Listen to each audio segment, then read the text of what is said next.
Welcome to Startuprad.io, your podcast and YouTube blog covering the German startup scene with news, interviews, and live events. Hello and welcome everybody. This is Joe from Startuprad.io. Welcome to another interview in Startuprad.io, the authority on German startups. Today I would like to welcome Torben, who has also been in Spain for some time, but we'll soon get to the story. Hey, how you doing? Hi, Joe. I'm doing really well. Thanks for inviting me. Totally my pleasure. We've been messing around a little bit in Spanish, so I thought, I'll show up 90% of the Spanish I still remember, and that's it. So you are here today for very interesting reason, because you are your official title is Country Director, right? Country Director Germany of Qonto, which is spelled Qonto. German pronunciation of a current account, of a bank account, Qonto, and of this company, which is actually headquartered in France. But you guys made a fundraising. We also covered in our news, and actually you shared those news, and that's why we got into contact. Thank you very much for that. You made 486 million euros in a Series D, of which 100 million euros will go to the German market expansion. And so far, I would state your focus is SMEs, freelancers, startups, with a strong focus on customer satisfaction. So far, so good? So far, so good. Perfect. Awesome. So let's dive a little bit in who you are and what you did. I see you've gotten around quite a little bit. You've been to Madrid, you've been to Mannheim, and you've been to Paris studying. How was it there, and how was the food?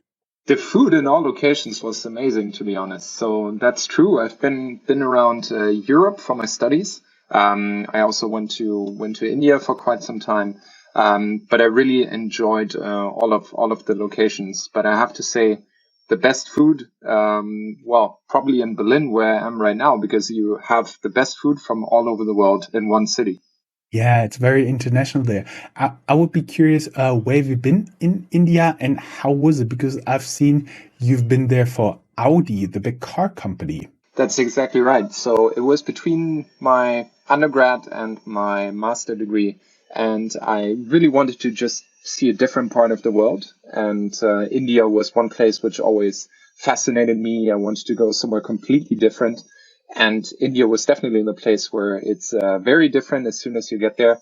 And it was an amazing experience. I spent half a year there, met amazing people, and had amazing food as well. I think I've never eaten that well in my life. I was in Mumbai came in the first day I came there. It was the start of monsoon season, so it rained for 3 months. But even despite that, I really enjoyed my time there. I would always go for butter chicken. What was your favorite dish? It changed over time. So at the beginning, it was chicken korma. And then over time, I really enjoyed palak paneer. But really, all of the dishes are really amazing. And you get used to the spiciness as well. And spiciness in the sense of being hot, but also the different spices that you see there that you don't normally taste in European cuisine.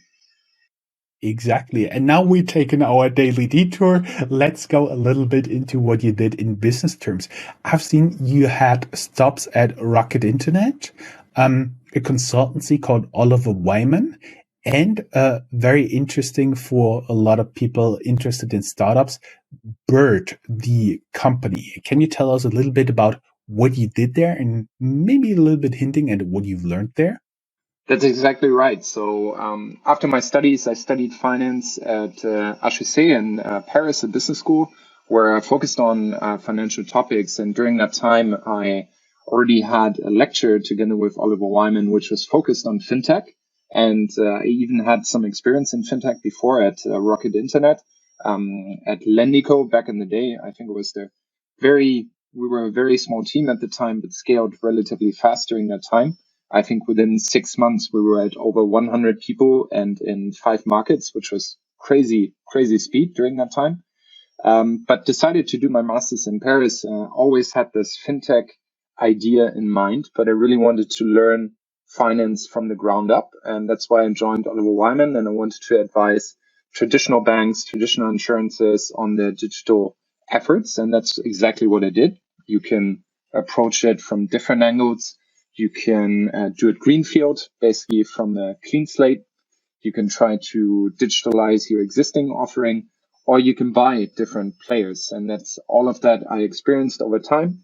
But during some of these projects, I realized, hey, it's really fun to build something, especially one project, which was fairly long for consulting terms. We built a B2C bank for an existing traditional bank in London. And I realized, hey, it's really fun also to stay there and to see what you're building and to see the success of it. And that's why I decided to go back to the startup life. And at that time, Bird came up as an opportunity. For those who might not know what it is, Bird is an American micromobility company. They offer scooters, I think now even e-bikes and so on to share. They were actually the first ones that started the scooter hype and revolution, if you want to say. And I was interested for two reasons. One was I really liked the scooters when I first saw them in Madrid, and I really liked riding with them. But also the point in time. It was before we entered the German market and the Austrian market, and my role was to enter and prepare the go-to-market in southern Germany and Austria, which was really, really fun. But after 1 year, I realized, okay, the go-to-market is done, and I'm still interested in fintech topics, and that's why I'm here at Qonto, and I'm really happy to be on board. Mhm, mhm, mhm.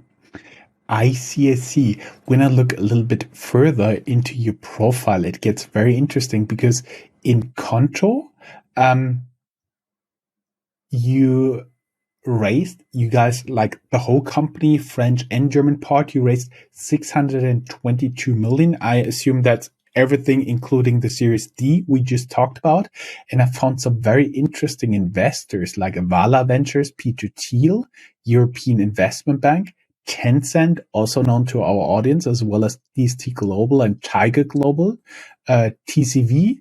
And what I found interesting was also KKR and Inside Partners, especially KKR, because they are normally a private equity house taking companies off the stock exchange, restructuring them. Yeah, exactly. We've got a variety of investors. Some of them, well, actually, most of them are investors that have been with us for quite a long time. If you look at Alvin, if you look at Vela Ventures, Tencent, they participated in previous rounds as well. So we grew with them over time. And we're really happy to have them as investors. And in our recent funding, obviously, due to the size as well, at some point there's more growth equity funds that are interested in these kind of investments. Because your company gets a little bit more stable, the cash flows get more predictable, the growth gets more predictable, and that's when those players enter. You said they've been with us for a long time. How long have you been with Qonto, and what was your role there so far? Well, I joined in 2020 when we were already operating actually in the German market. Maybe to go back a little bit.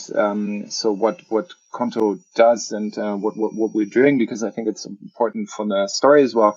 So Qonto is the leading European business finance solution, and what really the only thing that you need to know is that we want to help SMEs, so small and medium-sized enterprises, startups, freelancers, to protect their most valuable resources, which is time, energy, and focus. Our two founders, Alex and Steve, they founded their own company before, which had nothing to do with fintech. Had something to do with e-cigarettes back in the day. But they realized that business banking back in the day was really broken. It took a long time to get feedback from their account manager when they wanted to send something in US dollar. It was really not a great experience that you would be used to in the B2C space. So they were looking for something else, and they went on to build their own. And that's exactly what we're doing. We're simplifying everything from everyday banking and financing to bookkeeping and spend management. And the goal is really for you to focus on what matters, creating the value for your customer, have the headspace to do that, and don't worry about the finance management behind it. That's what we're doing. And maybe a little bit more about me. So I joined in 2020 when we were already launched in the German market. We started out with a small team from Paris in the German market. Of course, German speakers, but based in Paris then, with I would say minimum viable product back then. We started with a French IBAN in the German market, which was an interesting learning as well. We realized, okay, on paper, it shouldn't really make a difference whether you have a French IBAN or a German IBAN, but de facto, there exists the IBAN discrimination in Europe, and we realized, okay, we need to change it. It's also made us realize, okay, trust in Germany is a major thing. So German customers tend to trust you a little bit later than in other markets, maybe, but you need to bridge that trust. And that's what we've been doing for quite some time. So we launched a German IBAN relatively quickly. I think within 3 months, we were there with the German IBAN. We managed to integrate a lot of different software providers, solutions that German customers use, most namely Data. For example, we partnered with Raisin, with SumUp, with some of the products that people use for their day-to-day banking and for their finance management. And we also over time I think in September 2020 we won the Fintech Germany Award for the best market entry, and then continued from there.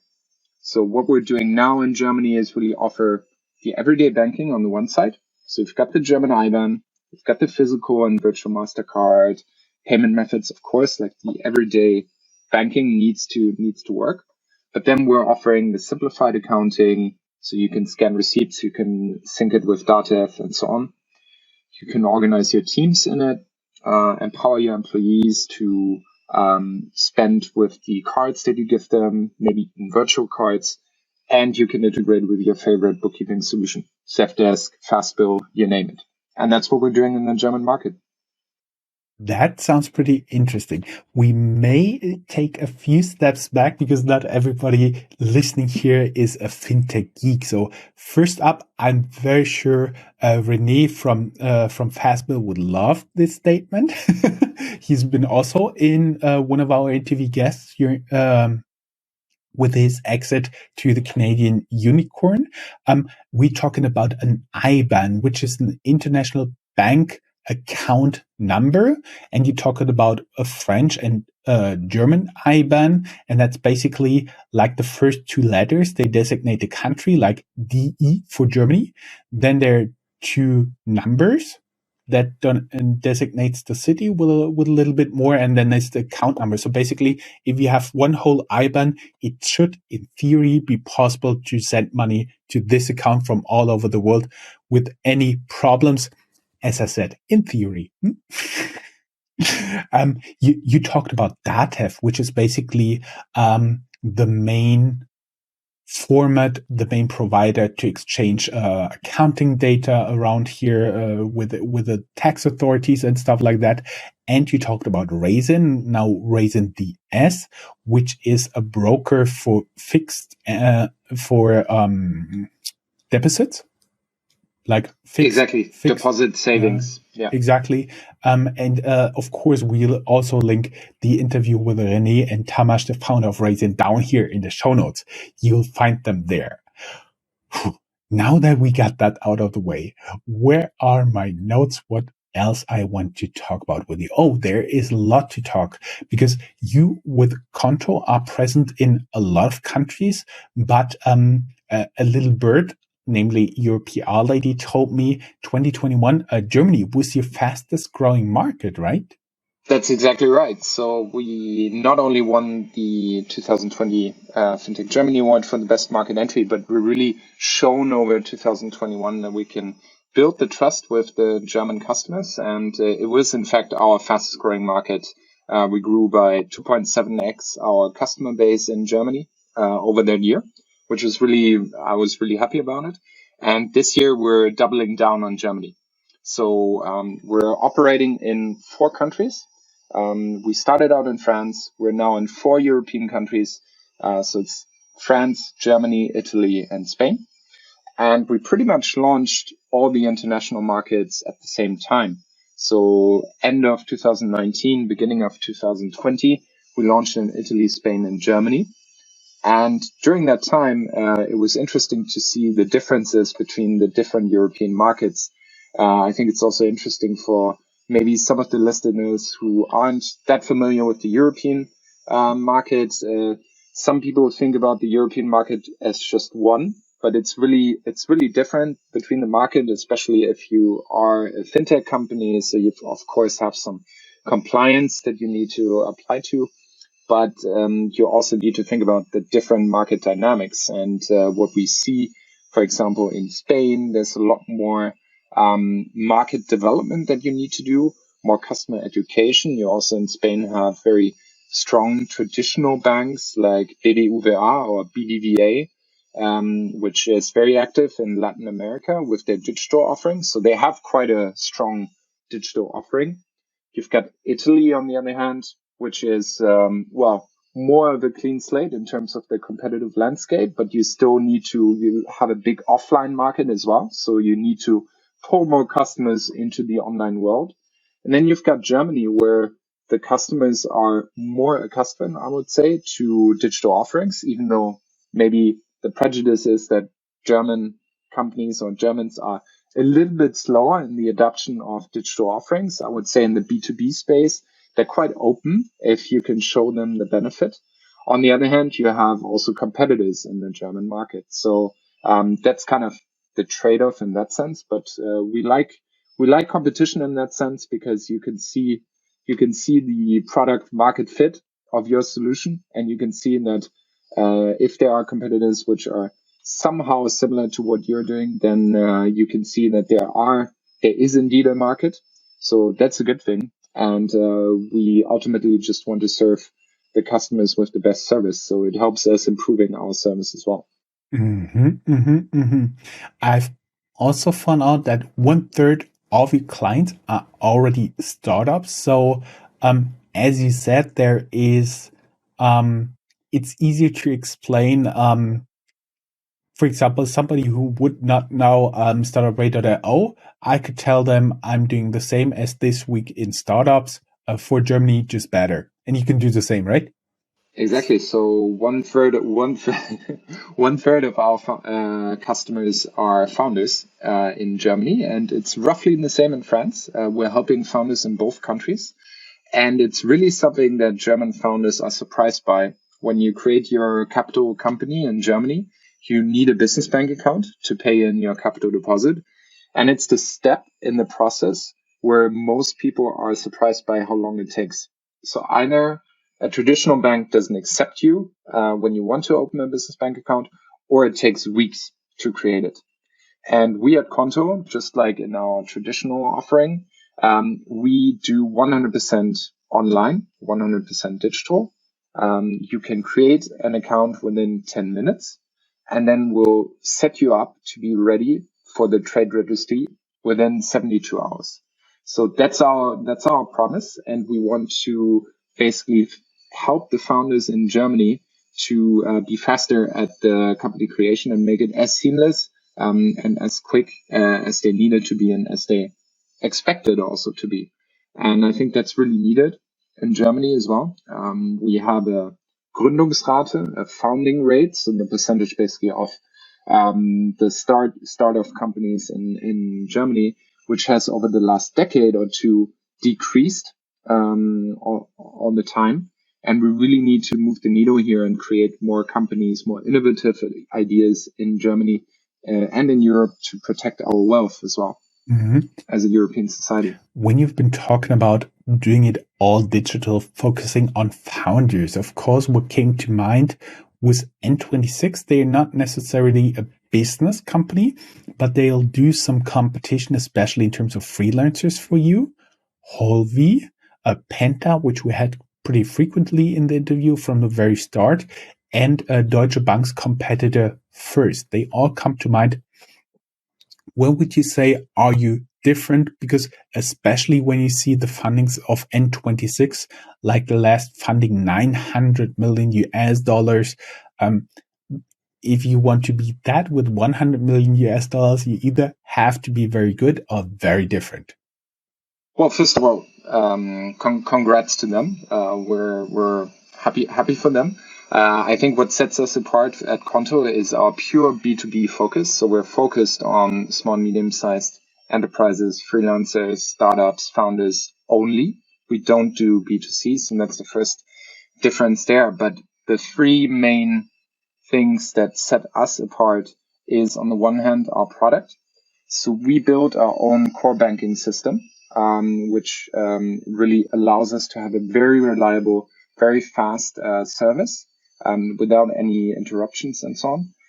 And it allows us to build features very fast. So many fintechs, for those who might not know a lot of the fintechs, but many fintechs basically plug into an existing core banking system and build their service around it.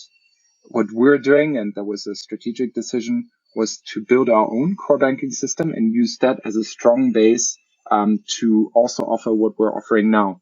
Spend management solutions with cards, virtual cards, flash cards that you can set with an expiry date very flexibly. Those kind of things we wouldn't be able to do if we didn't have our own core banking system. So that's the first part, product. The second part really is customer service. So we have 7 days a week customer service by email, chat, telephone. And that's especially important in the German market, but also in the other European markets to have basically a good and excellent customer support. We see that in the ratings, for example, on Trustpilot, on the App Store, on the Google Play Store, to really make sure that our customers are happy with us and trust us as well. And then the third point is the pricing. So we offer a fair and transparent pricing. We separate between the solo companies, which use the bank account only for themselves, and the team plans, which means that companies use it for their employees as well, and to give them different roles and so on. Our philosophy is we don't want to offer a free account. We want to offer no hidden fees, and we want to be very transparent about it. And that's why we offered it this way. And that's what sets us apart, I would say. And as far as I know, you surpassed 250,000, meaning 250,000 accounts end of April 2020, true? Exactly, 250,000 business customers which trust us in all of the markets. And so we're really happy about that development. I think at the end of last year it was 120,000. So we grew significantly over that period of time. And our goal is until 2025 to reach 1 million customers in Europe. And if you look at the European landscape, there are roughly 25 million SMEs in Europe. With the 4 markets that we have right now, we're covering 15 million of them. So it's a huge market. And many of them, of course, are served by traditional banks. And we want to convince them that our solution offers them the best service that they can get. Mm-hmm. I've also seen that you guys had a crowdfunding campaign with your clients, also bringing in additional 5 million. When you make such a lot of funding, you don't need that crowdfunding. So what was the trigger for that? It's a good question. I think, first of all, it wasn't really about the money of the 5 million. It's, of course, really, really good to have it. But the main idea here was to strengthen our community of customers. So the crowd investing round was only open for our customers. And we wanted to build a network of our customers who really believe in our product and want to trust and want to engage with us in a different way. And that was the starting point where we said, okay, let's plan for a crowd investing round. And we did that even during our Series D while we were talking to investors. So our investors back then knew that this was coming.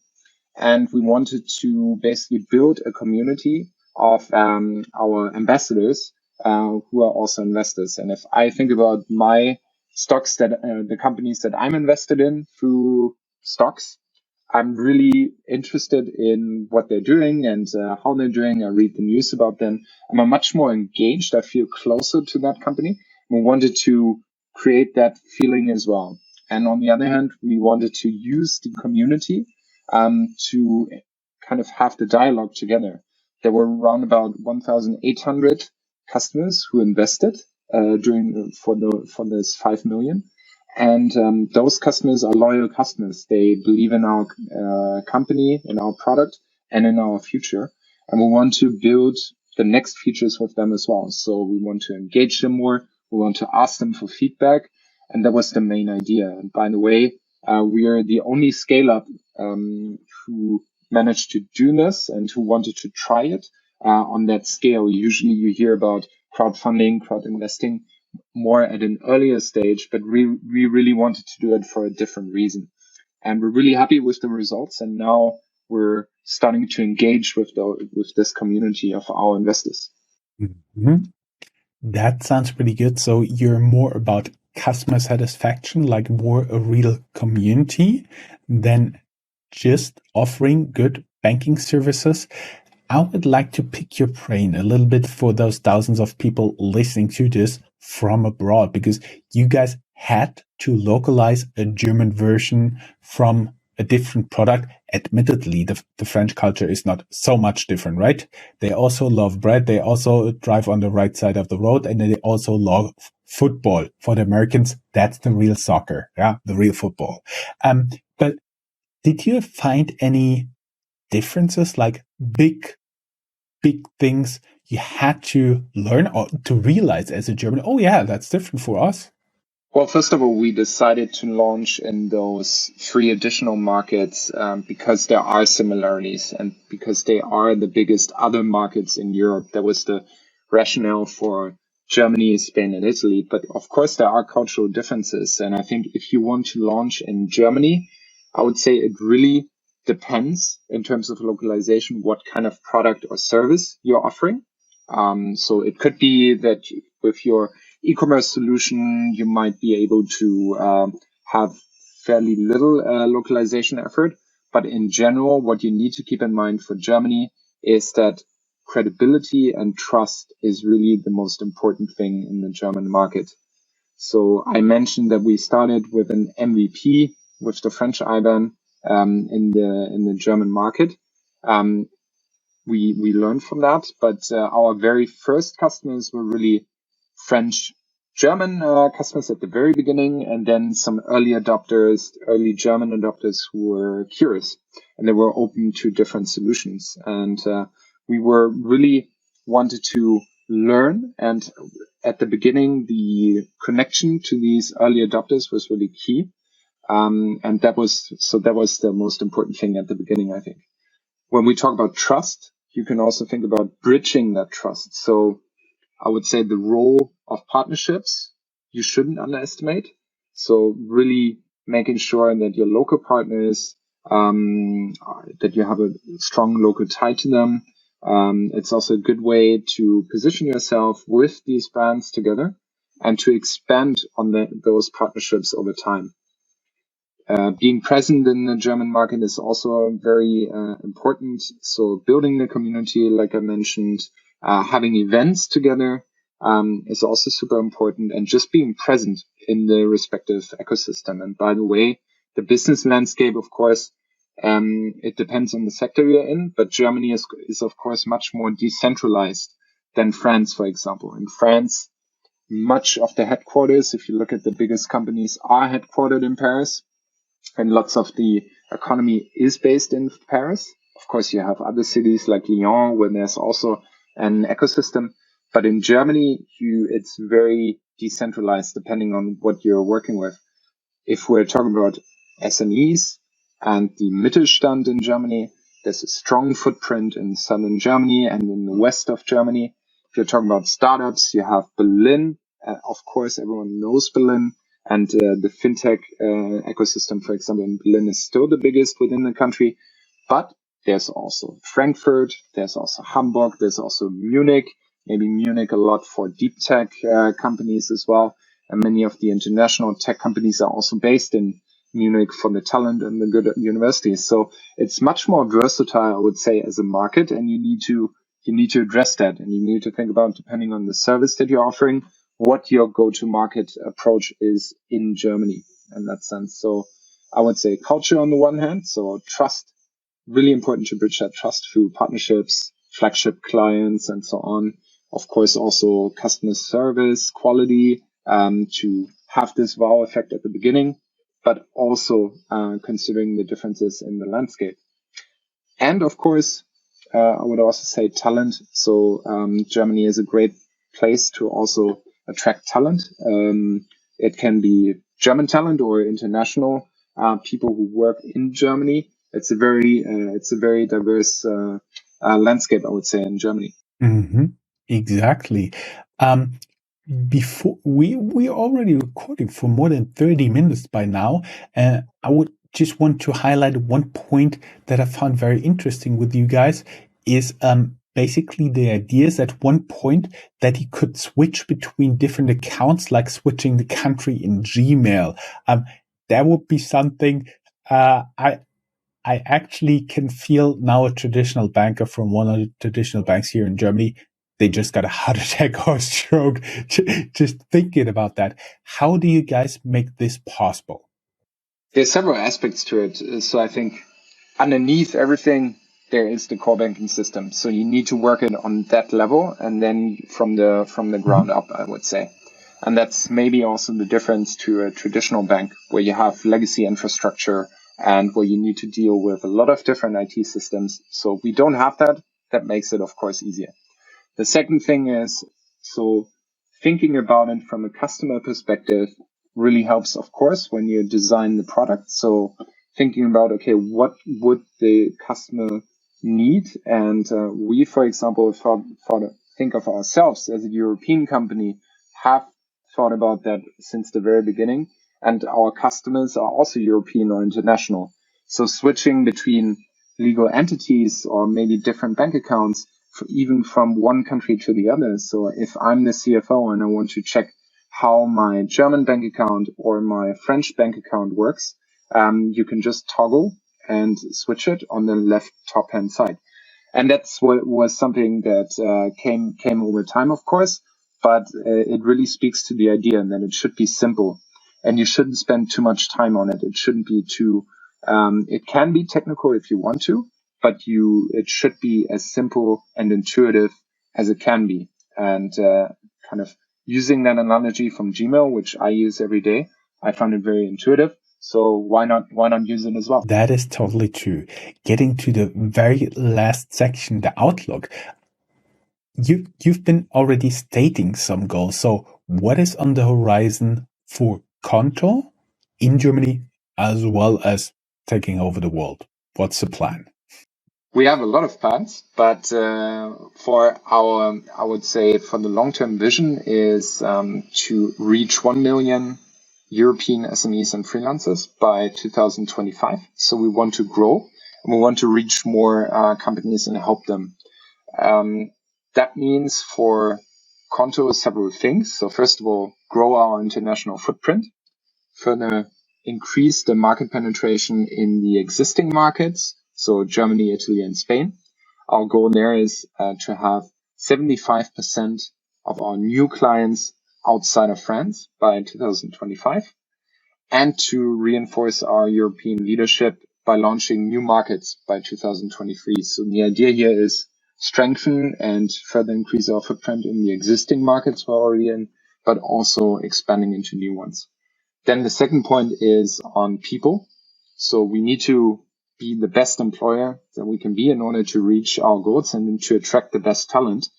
And we want to quadruple in size. So we're currently over 600 people at Qonto, and we want to be more than 2,000 by 2025. And 50% of our new hires will be based outside of France, which is, of course, also something that will change the dynamic and the internationalization of the company itself.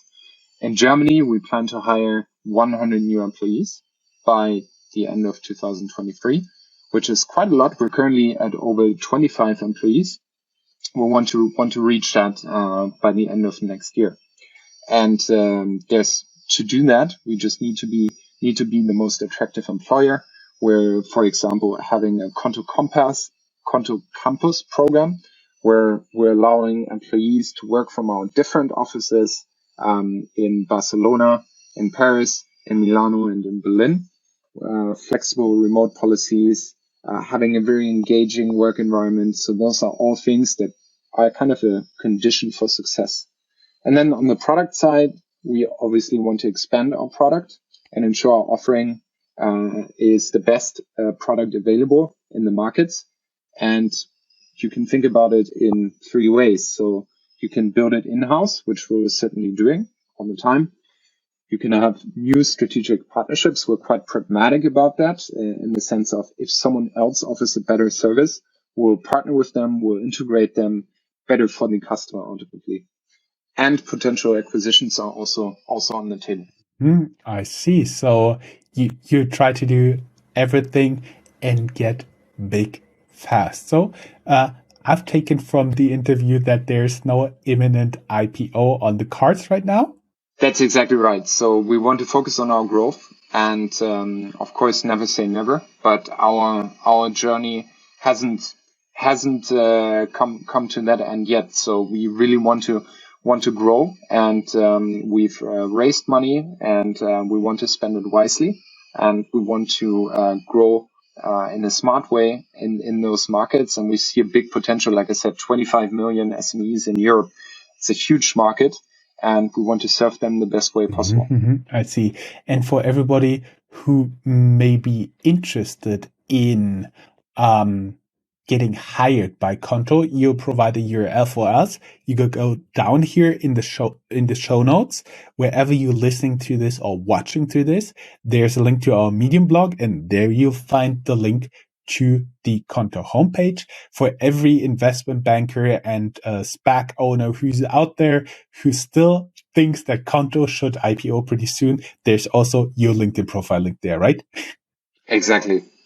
So we're looking in different roads. If you're interested in Qonto, please feel free to reach out. Thank you very much. It was a pleasure. Likewise. Thank you, Joe. Have a good day. Bye-bye. That's all, folks. Find more news, streams, events, and interviews at www.startuprad.io. Remember, sharing is caring.